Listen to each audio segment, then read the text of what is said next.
bir inson sizga bir inson, bir qarindoshingiz yoki bir har qanday bir kishi tarafidan, bir shaxs tarafidan bir yaxshilik yetsa, rahmat kimga aytildi degan savol har birimizning oldiga kelishi mumkin.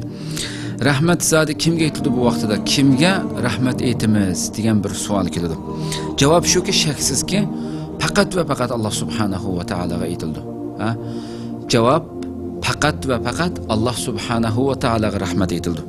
Xo'sh, nima uchun degan vaqtida bu kishi, bu shaxs sizning oldingizga bir yaxshilik, bir manfaat, bir narsani olib kelgan, shu kishi, shu maxluq, mayli kim tarafidan bo'lsin, bu kimning maxluqi, kim tarafidan yaratilgan? Javob Alloh subhanahu va taolo tarafidan yaratilgan. Xo'sh, uning keyindan ana shu kishiga, ana shu shaxsga Alloh subhanahu va taolo kuch-quvvat va sizga ashundoq yaxshilik ato qiladigan kuch-quvvatni berganmi Alloh subhanahu va taolo?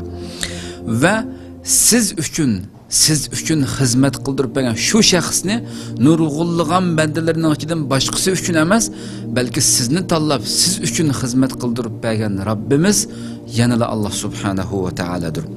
Shundaqla, ana shu kishiga, shu kishining qalbiga sizni ilhom qilib, shu kishining qalbiga sizni sog'anmi yanada Alloh subhanahu va taolodir. Xo'sh, uning keyindan u kishi masalan sizga nimani sovg'a qildi, qanday bir yaxshilik ato qildi? Mayli yoki bir sizga yemak-ichmak berdimi, yoki bo'lmasa uy-mulk berdimi, yoki har qanday bir moddiy jihatdan bir yordam qildimi? Şu yardım qilgan, şu shaxs yardım qilgan narsaning har qandigini oldingizga qo'ysangiz, hammasi Alloh subhanahu va taolo yaratgan, Allah o'zi yaratgan narsalar bo'lib chiqadi. Hammasi oldingizda. Mal bo'lsin, hamma narsa Alloh subhanahu va taoloning ne'matlari, Alloh subhanahu va taolo yaratgan narsa chiqadi. Agarda shu kishi sizga bir tomoq yemak-ichmak bergan bo'lsa, shu tomoqni yegan bo'lsangiz, shu tomoqni yeb hazm qilish uchun siz nimaga? Allah subhanahu va taolo sizning jismingizga yaratgan shu uskunalarga, shu jismlarning shu a'zolarga muhtoj. Ya'ni ne'matni yaratquchimi va ne'matni ato qiluvchimi yolg'iz va yolg'iz faqat Alloh subhanahu va taolo ekanligidan iborat bir hukm chiqadi. Demak, ana shu kishini sizga yordam qila oladigan qudratga ega qilib va u ato qilgan narsaning hammasini yaratquchi va siz uningdan foydalangan vaqtidami hamma narsaning eng oxiridagi natijasi nima chiqadigan vaqtida yanada yolg'iz Alloh subhanahu va taolodan iborat ulug' Rabbimiz Alloh subhanahu va taolo chiqadi. Shuning uchun rahmat faqat va faqat yolg'iz Alloh subhanahu va taologa aytildi.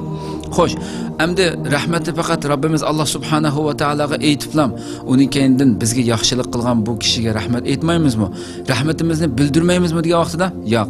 Madamiki u inson tanlash huquqiga ega, ixtiyorlik, ya'ni kimni tanlasa, sizdan boshqa birisini tanlay oladi. Ammo sizni tanlab o'z ixtiyorligi bilan, hech kimning majburlashisiz o'z ixtiyorligi bilan kelib sizga yaxshilik qilgan ekan, sizga yordam qilgan ekan, sizga bir manfaat ato qilgan ekan, siz Alloh subhanahu va taolodan keyin bu kishiga ham rahmat aytishingiz kerak.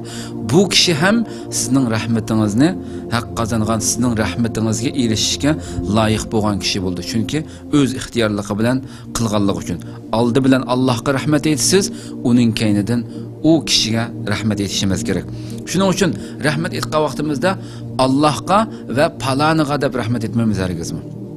Oldi bilan Alloh subhanahu ya Rabbim sana rahmat etaman va paloni Ahmad, Samad, Mehmetga rahmat etaman deb va kalimasini ishlatmaymiz. Ya'ni Alloh bilan Allohga rahmat aytib bo'lib, uning keyindan va paloniga demaymiz. Asla va asla. Va'ni qo'shib qo'ysak, keyindagi shaxsni Allohning o'xshash barobarida qo'ygan bo'lamiz. Hargiz va ishlatmaymiz. Oldi bilan Alloh subhanahu va taologa, ondan keyin paloniga, ya'ni shu bandiga sizga yaxshilik qilgan shu bandiga, paloni bandiga, ondan keyin paloniga rahmat aytaman deb uningga rahmatingizni bildira olasiz. Bu narsa nihoyat muhim. Shuning uchun bu narsani aslatish kerak bo'lganligi uchun qarindoshlar buni shuni aslatib o'tdik. Shunaqla payg'ambarimiz sollallohu alayhi va sallamning hadisida ham keltirildi. Abi Said radhiyallohu anhu rivoyat qilib, qala Rasululloh sollallohu alayhi va sallam, "Man lam yashkurin nasa lam yashkurillah." Kimiki insonlarga rahmat aytamagan kishi Allohga rahmat aytamaydi. Ya'ni biz insonga rahmat aytish nuqtasidan qarg'a vaqtimizda yuqorida tushuntirilgan shaklda rahmat aytilishi kerak yani.